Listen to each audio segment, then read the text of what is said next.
चारू वाली राखी बांधेगी? तो क्या सबसे पहले बड़ी बहन की राखी बांधी जाती?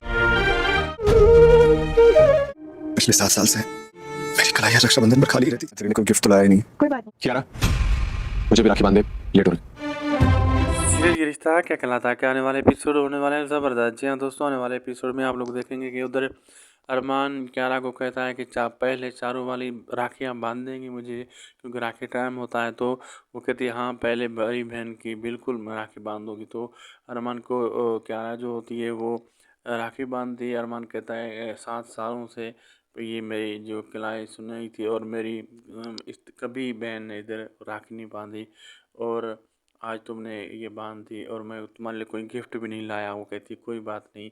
तो उधर क्रिश को भी जो है ना एहसास होता है अपने यहाँ यानी पुराना। तो फिर वो भी क्यारा को कहता है मुझे भी आप राखी बांध दें। तो अब आगे देखना मज़ेदार होगा क्या क्या होने वाला है। वीडियो अच्छी लगी तो लाइक शेयर सब्सक्राइब ज़रूर कीजिएगा। मिलते हैं आपसे एक अगली ज़बरदस्त धमाकेदार वीडियोज़ में।